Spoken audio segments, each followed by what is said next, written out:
Welcome to Uma Siva kitchen. Today வந்துட்டு கருப்பு கொண்டக்கடலை வச்சு ஒரு சூப்பரான குழம்பு தாங்க செய்ய போகிறோம்.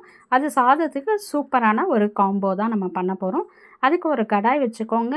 கடாய் காய வச்சுருங்க. கடாய் காஞ்சதும் ஆயில் வந்துட்டு ஒரு 2-3 ஸ்பூன்ஸ் ஊற்றிக்கோங்க. 2 to 3 ஸ்பூன்ஸ் ஊற்றிக்கோங்க. நல்லா எண்ணெய் காயட்டும். எண்ணெய் காஞ்சதும் பிரிஞ்சி இலை இருந்தால் போட்டுக்கோங்க, இல்லைன்னா ஸ்கிப் பண்ணிடுங்க. அப்புறம் பட்டை, லவங்கம், ஸ்பைசஸ் போட்டுக்கோங்க.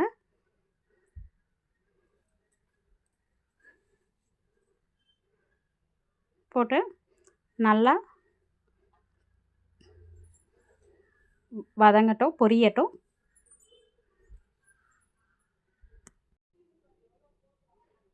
இந்த பட்டை லவங்கம்லாம் நல்லா பொரிஞ்சதும் ஒரு 3 லவங்கம் போட்டுக்கோங்க. ரொம்ப ஜாஸ்தி போடாதீங்க. ரொம்ப ஜாஸ்தி போட்டிங்கனாக்கா அது ரொம்ப வாசனை வரும். சோம்பு இருந்தால் சோம்பு போட்டுக்கோங்க. பட்டை வந்து இது சுருள் பட்டையாட்டம் இருக்குது. பட் நீங்கள் கெட்டி பட்டை போட்டுக்கோங்க, அது இன்னும் நல்லா வாசனையாக இருக்கும். வெங்காயம் வந்துட்டு மீடியம் சைஸ் வெங்காயம் வந்து நான் 1 எடுத்துருக்கேன். 1 இல்லை 2 எடுத்துக்கோங்க. உங்களுக்கு எத்தனை பேர் இருக்கீங்களோ அதுக்கேற்ற மாதிரி நீங்கள் செஞ்சுக்கோங்க. ஆட் பண்ணோன்னா ஆட் பண்ணிக்கலாம், கம்மி பண்ணோன்னா கம்மி பண்ணிக்கோங்க.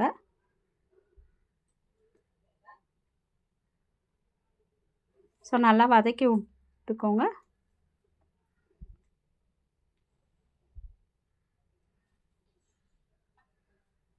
நல்லா வதங்கினதும் ஒரு மீடியம் சைஸ் தக்காளி எடுத்துக்கோங்க. 1லேருந்து 2 எடுத்துக்கோங்க. அதுவும் நல்லா வதக்கி கொடுத்துக்கோங்க.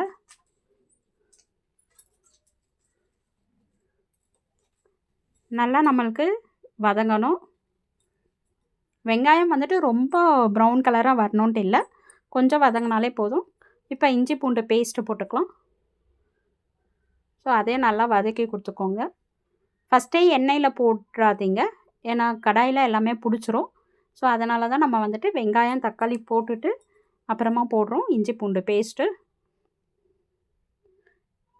இந்த கருப்பு கொண்டக்கடலை வந்துட்டு நைட்டே ஊற வச்சு வேக வச்சுக்கோங்க.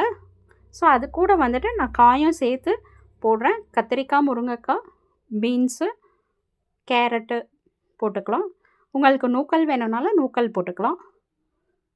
ஸோ எல்லாம் போட்டு நல்லா கலந்து கொடுத்துக்கோங்க. கருப்பு கொண்டக்கடலை நைட்டே ஊற வச்சுட்டு வேக வச்சுக்கோங்க.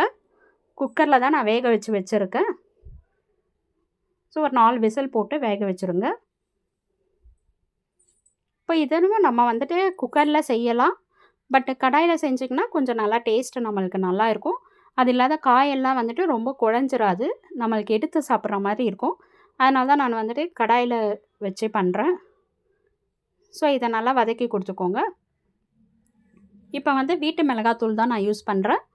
ஸோ வீட்டில் அரைச்ச மிளகாத்தூள் போட்டுக்கோங்க. மிளகாத்தூள் போட்டுட்டு நீங்கள் மிக்ஸ் பண்ணிவிட்டு அப்புறம் தண்ணி ஊற்றினாலும் ஓகே தான், இல்லை தண்ணி ஃபஸ்ட்டு ஊற்றிடுங்க. நான் இங்கே தண்ணி தான் ஊற்றிருக்கேன்.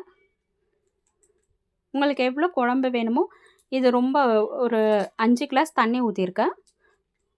காய் நிறையா இருக்கு இல்லையா, ஸோ அதுக்கேற்ற மாதிரி நான் தண்ணி ஊற்றிருக்கேன். மிளகாத்தூள் போட்டுக்கோங்க, மஞ்சத்தூள் போட்டுக்கோங்க. ஸோ எல்லாத்தையும் கலந்து விட்டுக்கோங்க. ஸோ நல்லா கலந்து விட்டுட்டு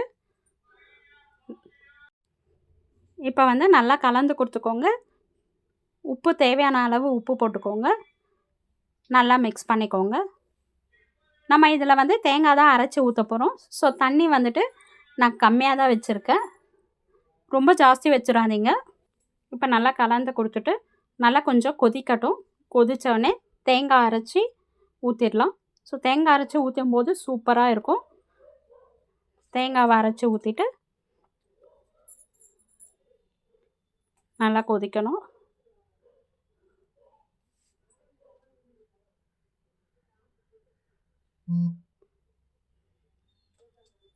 தேங்காய் வந்து மிக்ஸி ஜாரில் இருக்கிறது எல்லாமே கலந்து ஊற்றிக்கோங்க. தண்ணி ஊற்றி கலந்து ஊற்றிக்கோங்க. மிடில் வந்துட்டு நம்ம சுண்டல் வேக வச்ச சுண்டல் போடணும். ஸோ அது கிளிப்பிங் வந்து மிஸ் ஆகிடுச்சு. ஸோ அந்த சுண்டலும் சேர்த்து போட்டுக்கோங்க. ஸோ இப்போ பாருங்கள் சூப்பரான குழம்பு ரெடி ஆயிடுச்சு. நல்லா கொதித்தவொடனே சூப்பரான கருப்பு சுண்டல் குழம்பு ரெடி ஆயிடுச்சு. இந்த வீடியோ உங்களுக்கு பிடிச்சிருந்ததுன்னா லைக் பண்ணுங்கள், ஷேர் பண்ணுங்கள், சப்ஸ்கிரைப் பண்ணிக்கோங்க. தேங்க்ஸ் ஃபார் வாட்சிங்.